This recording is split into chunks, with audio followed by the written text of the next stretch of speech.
अभी जो हमारे गेस्ट हैं यहाँ पर पीछे बैक स्टेज पर, वो अभी तक जितने भी गेस्ट आए हैं उसमें से सबसे कम एज इनकी है। उनको आप सब गूगल बॉय ऑफ इंडिया के नाम से जानते हो। Please give a energetic and warm welcome to Kautilya पंडित।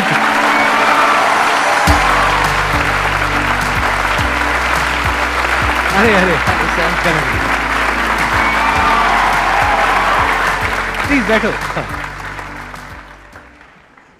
आपकी एज कितनी है पहले तो ये बता दो। तो अभी करंटली आई एम 14 ईयर्स जी। आपको पता है यहाँ पर जितने भी लोग आए हैं उसमें सबसे कम एज आपकी है अभी।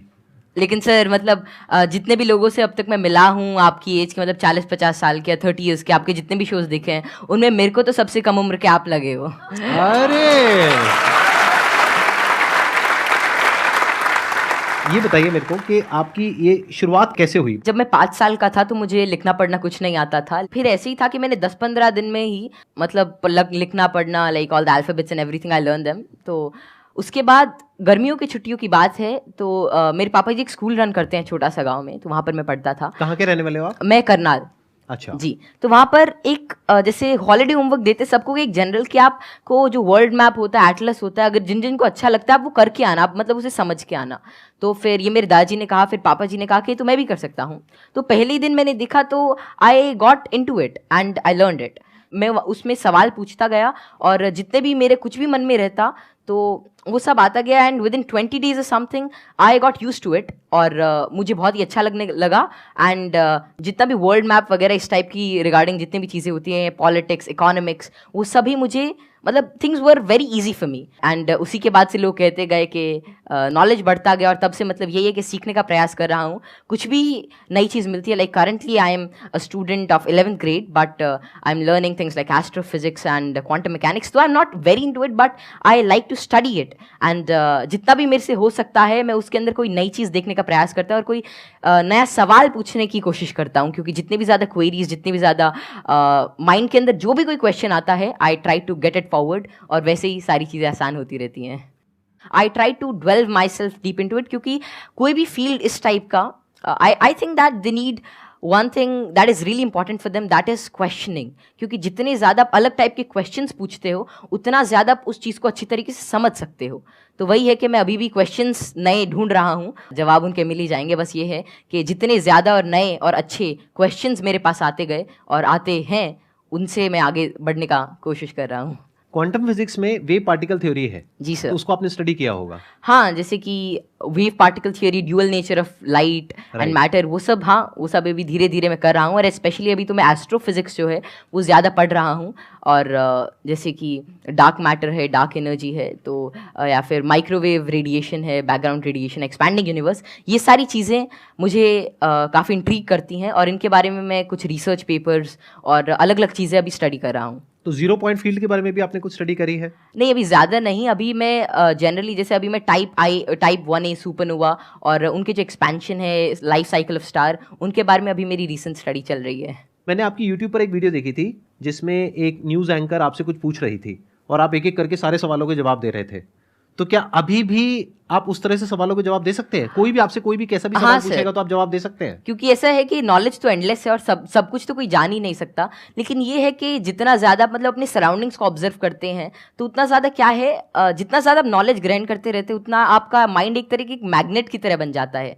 और उसके बाद कोई भी इंफॉर्मेशन, कोई भी चीज़ वो आपको आती रहती है। और ऐसा है कि बहुत सारी चीज़ें मेरे को नहीं भी पता होती और मैं उनको सीखता हूँ। अगर मानो कोई नई चीज़ मेरे को आज पता चलती है तो मैं उसे सीखूंगा और that would be like great for me. तो कोई भी चीज़ I always like to entertain and get new answers and new questions, क्योंकि उसी से ही एक नया फील्ड, एक नया पर्सपेक्टिव मेरे लिए ओपन हो जाता है। एक्सीलेंट जी। तो अब एक काम करते हैं, आप में से किसी के भी माइंड में कोई भी क्वेश्चन है किसी भी तरह का तो वो आप इनसे पूछिए। मैं ये जानना चाहता हूँ कि क्या हम यूनिवर्स को जान सकते हैं कि वो कितना बड़ा है, या हम अभी तक जान पाए हैं? जी, क्या तो क्या पैरामीटर्स हो सकते हैं उसको नापने के लिए? जैसे कि हमने सुना है कि लाइट ईयर्स होते हैं। जी जी। पर वो कितना बड़ा है, क्या हम इमेजिन कर सकते हैं या हम एक्चुअली में उसे प्रैक्टिकली पता कर सकते हैं क्या? तो जो यूनिवर्स की जो एक्सपैंडिंग यूनिवर्स थ्योरी थी वो एडविन हबल ने दी थी और उनके अकॉर्डिंग जो अभी यूनिवर्स की जो एज है वो नियर अबाउट 13.9 बिलियन ईयर्स है और उसी रेट से अभी एक्सपैंड कर रहा है। तो यूनिवर्स जो अभी हमारी थियोरी है यूनिवर्स के जो मोस्टली एक्सेप्टेड है, that is of expanding universe. अभी के हिसाब से हबल कांस्टेंट होता है दैट इज 65 मेगापास्क। तो जो डिस्टेंस ऑफ यूनिवर्स है that is h times d, तो वही 13.9 बिलियन टाइम्स लाइट ईयर। तो इतना भी हमारा एक एस्टिमेशन है कि इतना यूनिवर्स हो सकता है। जैसे आपने इतनी सारी नॉलेज गेन कर रखी है, क्या आप भूलते नहीं है चीज़ों को, या भूलते हैं? कब रिवाइज करते हैं? हम पढ़ते हैं तो हमें रिवाइज करना पड़ता है, अगले हफ्ते भूल जाते हैं, रिवाइज करने के बाद भी भूल जाते हैं। एक्चुअली ऐसे ही होता है ना? Yes sir. अगर आप किसी चीज को अच्छी तरीके से देख लेते हैं, उसे समझ जाते हैं, तो उसकी एक आउटलाइन आपके दिमाग में रहती है और फिर आपको उसे ज्यादा रिवाइज करने की जरूरत नहीं रहती। तो वही है कि किसी भी चीज का कॉन्सेप्ट रहता है, तो अगर आपको वो समझ में आ गया तो information is just like I think that information is not the main part. If you understand the thing properly, फिर आपको वो सारी चीजें आसानी से याद रहती है, आपको कोई उसके लिए एक्स्ट्रा एफर्ट्स नहीं करने पड़ते। सर पूछ रहे थे, बोल रहे थे ना कि मैं मैटर के बारे में स्टडी कर रहा हूँ, तो मैं ये जानना चाह रहा था कि जो इलेक्ट्रॉन प्रोटॉन है इनका मतलब सबसे पहले किसने बताया था इनके बारे में? तो इलेक्ट्रॉन की जो डिस्कवरी थी, तो यार 9th क्लास की एनसीईआरटी में मिल जाता है। तो जो इलेक्ट्रॉन की डिस्कवरी थी वो जे थॉमसन ने करी थी, और प्रोटॉन जो मिला था वो रदरफोर्ड के एक्सपेरिमेंट से हमने डिड्यूस किया था। और चैडविक ने, मतलब जेम्स चैडविक ने जो बेरिलियम की, मतलब जो रेडियो एक्टिव सोर्स से डीके को स्टडी किया, तो उससे न्यूट्रॉन के बारे में पता चला था। ये तो बहुत बेसिक क्वेश्चन है भैया, कुछ अच्छा पूछो। थोड़े अच्छे क्वेश्चन पूछो। क्या पूछ रहे हो आप लोग यार? टोटली। मुझे आपसे एक क्वेश्चन है कि आप जितने सेलिब्रिटी से मिलते हो, तो आप इतने जो मिलने से पहले जो बात करने का जो होता है नर्वसनेस, इसको कैसे दूर करें? आप जैसे संदीप सर से बात कर रहे हो और बड़े बड़े आप सेलिब्रिटी से मिले हो, तो आप किस तरह से इतना एक्सपीरियंसली आप बात कर लेते हो किसी से? देखिए, जैसे आज मैं यही सोच के आया था कि मैं संदीप सर से मिलूंगा और उनसे बहुत कुछ सीखने को मिलेगा। तो ऐसा तो है नहीं कि संदीप सर आएंगे और मेरे से पूछेंगे चल ये बता, और फटाफट अगर कुछ गलत बताया तो एक थप्पड़ मारेंगे। ऐसा तो होगा नहीं ना। मतलब प्यार से बात करेंगे और अपना आशीर्वाद देंगे, कुछ अच्छा नई चीज़ शेयर करेंगे। तो वही है कि आप मतलब एक फ्री एंड पे रहें, और जहाँ पर भी आप मतलब अपने से आप सच जो है वो एक्सपेक्ट करें कि अगर मैं कहीं से सच बोल रहा हूँ तो थिंग्स वुड गेट ईजी, और make it easy in your brain. और हर जगह से अगर आप कुछ अच्छा सीख करने की कोशिश करते हैं, ट्रुथफुल रहते हैं, तो आप में nervousness is just a state of mind, और ये बस चला जाता है, जस्ट मिराज। तो बस संदीप सर हैं, आज इनसे बहुत कुछ सीखने को मिलेगा, आप सभी से आज बहुत कुछ सीखने को मिलेगा। तो आप ऐसा कुछ एक अपना परसेप्शन रखिए और फिर सारी चीज़ें आपके लिए आसान हो जाएंगी। मेरा ये क्वेश्चन है कि जैसे चंद्र ग्रहण लगता है, सूर्य ग्रहण लगता है, तो उसका कैसे पता लगता है कि वो कब लगेगा और किस टाइम में लगेगा, या कितना, उसका कैसे पता लगता है? ये तो पता है कि वो क्यों लगता है, बट इसका कैसे पता लगता है कि अब लगेगा, या कैसे, उसका क्या होता है? तो खैर ये जो टेक्नोलॉजी थी एस्टिमेट करने की कि कब सोलर एक्लिप्स, लूनर एक्लिप्स या कोई भी सेलेस्टियल मूवमेंट होगी, ये तो आज से मतलब कई हज़ार साल पहले ही डेड्यूस हो चुकी थी। और इसका रीज़न यही है कि ऑब्जर्वेशन से हम एवरेज टाइम निकाल सकते हैं। एक पैरेलैक्स एंगल आपने पढ़ा होगा कि उससे हम मतलब ये एवरेज स्पीड और एवरेज डिस्टेंस निकाल सकते हैं किसी भी चीज़ का, और उससे ही हम डेड्यूस कर सकते हैं कि कितना रेडियस है, कि एक साल में इतना डिस्टेंस ट्रैवल करती है। फिर एपोजी पेरेजी, फिर केपलर्स लॉ लगा के सेमी मेजर एक्सिस वगैरह निकाल के, तो उससे हम उसका डिस्टेंस यूज कर सकते हैं, और फिर टाइम पीरियड से हम we can actually deduce it. और एक नई चीज़ लूनर एक्लिप्स वगैरह के बारे में ये है कि जैसे जैसे आजकल क्या है, जो due to tidal forces moon हमसे हर साल 3 सेंटीमीटर दूर जा रहा है। तो बहुत हज़ारों सालों बाद ऐसा होगा कि सन तो उतना ही रहेगा, लेकिन चांद जो छोटा हो जाएगा, तो उसके बाद मतलब एक्लिप्स जो होगी वो जिसे आजकल टोटल होती है उतनी नहीं होगी। तो ये estimation it is done by using observation. और एस्ट्रोनॉमी एक ऐसा फील्ड है जो हज़ारों सालों तक ऑब्जर्वेशन से ही चला, और बहुत सारे पुराने साइंटिस्ट जैसे केपलर, गैलीली, आर्यभट्ट, जितने भी बड़े लोग थे जो पुराने ज़माने के, वे सभी ऑब्जर्व करते थे। उनकी ऑब्जर्वेटरीज होती थी कि कैसे कैसे जो हेवनली बॉडीज़ हैं ये इंटरैक्ट कर रही हैं, कैसे कैसे ट्रैवल कर रही हैं, इनमें क्या चेंजेस हैं, और उन्हीं सभी चेंजेस को एस्टिमेट करके, उन सभी को देख के आज हमने मतलब ऐसी सारी टेक्नोलॉजी को डिड्यूस किया है कि जिससे हम कर सकते हैं, एस्टिमेट कर सकते हैं उनका टाइम पीरियड, उनका डिस्टेंस, और कैसे वे एक्ट करेंगे। एक्सीलेंट जी, big round of applause for him.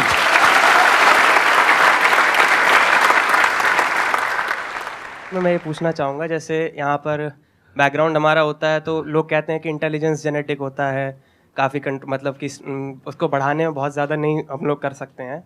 तो आपका इस पर क्या व्यू है कि इंटेलिजेंस, जैसे IQ टेस्ट भी आप बार बार दोगे तो आपका IQ का स्कोर बढ़ने लगेगा उसमें, तो आपका इसमें क्या कमेंट रहेगा कि इंटेलिजेंस के लिए आप क्या व्यू रखते हैं? ये ना बहुत इंटरेस्टिंग क्वेश्चन है जी सर। और मैं ये क्वेश्चन के आंसर से पहले एक बार, अगर आपके पेरेंट्स आए हुए हैं, आपके फादर हाँ, आए हुए हैं, पापा जी आए हुए हैं, मैं एक बार उनसे भी कुछ बात करना चाहूंगा। एक बार उनको माइक दीजिए। मैं आपसे ये जानना चाहूंगा कि आपके जो बेटे हैं ये तो सबको पता है कि किस तरीके से चीजों को याद रखते हैं, किस तरह से एक्सप्रेस करते हैं। क्या आप भी इसी तरीके से चीजों को याद रख पाते हैं? पहले तो बहुत बहुत धन्यवाद जो आपने माइक दिया, और जो आपके आज दीदार हुए। हम बहुत दिनों से कुछ एक गिने चुने शख्सियत ऐसे जिनसे नहीं मिल पाए, उनमें एक संदीप माहेश्वरी थे, और जैसे ही कौटिल्य को पता लगा कि उनसे मिलने का मौका मिलेगा, ये बहुत ज़्यादा एक्साइटेड था आपसे मिलने के लिए। Thank you. मेरे पिताजी भी काफ़ी इंटेलिजेंट व्यक्ति थे, कौटिल्य भी इंटेलिजेंट है, और हम बीच की पीढ़ी हैं। थोड़ा सा मैं कुछ कम हूँ, ये दोनों दादा पोता थोड़े ज़्यादा बहुत ऐसे बच्चे हैं जो मेरे से बहुत ज्यादा इंटेलिजेंट है, मेरे को लगता है, जिनकी बात करने के ढंग से, जो इतने ज्यादा, आपने छोटे बच्चे को देखा होगा, वो बहुत अच्छे अच्छे सवाल पूछते हैं, मतलब वे कुछ भी पूछ लेते हैं, और मतलब आपको लगता है कि अरे नहीं, ये तो इससे मतलब एज से बहुत ऊपर की चीज़ है, मतलब या तो आप किसी और मूड में होते हो, और हम उसे इग्नोर कर देते हैं। तो जैसे जैसे हम सवाल पूछते हैं, उतना ज़्यादा हमारे अंदर एक मतलब चीज़ों को जानने के लिए एक चाह रहती है, और अगर हम वो उस क्यूरियोसिटी को कर्ब नहीं करते हैं, तो उतनी ही ज़्यादा मतलब वो बाद में सवाल पूछता है, उसके एक इंक्विजिटिव ब्रेन रहता है, और curiosity something that drives this intelligence, and I don't think that there is such a great involvement of IQ and genetics. लेकिन हाँ, अगर आपका मन है कि कोई चीज़ जानने का, कोई चीज़ करने का, then it's all about will power, और कितना आप उसमें टाइम डिवोट करते हैं, कितना आप क्यूरियोसिटी और इंटरेस्ट से काम करते हैं। Because even Richard P Feynman said, it really doesn't matter कि how much you know, but it matters कि आप कैसी चीज़ों के बारे में सोच रहे हैं, और कितना इन्फॉर्मेशन आपके पास है, कितना नॉलेज आपके पास है। It really doesn't matter until and unless you try to use that knowledge, और आप उस नॉलेज से कोई नई चीज़ को समझने का प्रयास करते हैं। और कोई नई चीज़ तभी आ सकती है जब आपके पास कोई नया सवाल होगा। आपने बड़ी अच्छी बात बोली कि क्यूरोसिटी हम सबके अंदर होती है। जी सर। लेकिन होता क्या है कि घर में जाकर के हम उल्टे पुल्टे क्वेश्चंस पूछते हैं, जबकि क्वेश्चंस उल्टे पुल्टे नहीं होते हैं, सामने वाले को समझ नहीं आता है तो उसके लिए उल्टे हो जाते हैं, तो वो उसको चुप करा देते हैं। हाँ, बच्चे को चुप करा देते हैं, और वहीं पे उसकी क्यूरोसिटी मर जाती है। उसके बाद में क्वेश्चनिंग खत्म हो जाती है, उसके बाद में वो रटना शुरू कर देता है। रटने में इंटरेस्ट तो आता नहीं है, तो ना तो अब रट पाते हैं ना समझ पाते हैं, बिल्कुल दोनों तरफ से चले गए। तो अब मैं ये आपसे जानना चाहूंगा कि क्या बचपन में जब आपने क्वेश्चनिंग करी, इस तरह के क्वेश्चंस पूछते थे, शुरू में तो आपने अपने पेरेंट्स से पूछा होगा या अपने आसपास में जो लोग थे उनसे पूछे होंगे जी, तो क्या आपको सपोर्ट मिला? क्या उन्होंने आपको एनकरेज किया, या उन्होंने भी आपको यही कहा कि क्या फालतू के क्वेश्चंस पूछ रहा है? नहीं, जैसे I think I was fortunate enough कि जितने भी मैं सवाल पूछता, कोई ना कोई मेरा जवाब दे ही देता था। और बात शुरू ऐसी होती थी कि मानो कोई घर पे कोई बात चल रही है किसी भी चीज़ को लेकर, मानो दे टॉकिंग अबाउट के एक इकोनॉमिक क्राइसिस है देश में, तो मैं उसके अंदर मैं सुनता रहता था, या कोई भी ऐसी चीज़ हो रही है, कोई स्पेस मिशन जा रहा है, मैं सुनता रहता था, मैं चीज़ों को ऑब्जर्व करता था। और वैसे ही मेरे जो भी सवाल आते, I was fortunate enough to get their answers. और मानो अगर मेरे को उसका जवाब नहीं भी मिलता तो मैं पूरे दिन उनसे पूछता रहता। तो एक तो मैंने भी कसम खा रखी थी कि जवाब तो चाहिए ही, तो मैं खाते हुए भी यही पूछता, नहाते हुए भी यही पूछता, और जो भी काम करता मैं मतलब मेरे दिमाग में वही रहता जब तक वो रिजॉल्व नहीं होता। तो ज़्यादा मेरे को दिक्कत नहीं आई, और मेरे को जल्दी ही जवाब मिल गया। और अगर कोई ऐसा रहता तो मतलब मैं भी ठीक था, और मेरे family and everything they supported me really well. तो यहाँ पे वो जो पेरेंट्स मुझे अभी देख रहे हैं, उनके लिए एक बहुत बड़ा लेसन है कि अगर बच्चे कुछ क्वेश्चंस पूछते हैं तो उनके जवाब देने चाहिए, हमें पीछे नहीं हटना चाहिए, और अगर जवाब नहीं है तो हमें बोलना चाहिए। हाँ, विद ऑल दी हम्बलनेस कि भाई हमारे पास में जवाब नहीं है, आप खुद फिगर आउट करो जाकर। मतलब सर जब मैं छोटा था तो it was lean about like 2013 और समथिंग, और तब मतलब यही इंटरनेट बहुत कम था, और तो यही था कि कोई सवाल मेरे मन में आता, शायद वो नहीं पता रहता, तो मेरे पापा जी एक डोंगल आता था, मतलब वोडाफोन का, बहुत महंगा उसका रिचार्ज था, मतलब ऐसे मतलब अभी चला तो एक वीडियो देखने के बाद ही खत्म हो जाता था तो फिर वो लाते, और मतलब मेरा जो भी सवाल रहता मेरे को उसका आंसर मिलता। तो ऐसे ही एटलस आती थी और कई सारी बुक्स थी, उन्होंने मेरी बहुत हेल्प करी। और अगर कभी मानो पर्सनल मतलब कोई और out of the box idea आता है, कोई क्वेश्चन आता, तो उसका जवाब मुझे किसी भी सोर्स से मिल जाता। थैंक यू जी, thank you Kautilya. Okay, pleasure meeting you. चलो मिलो।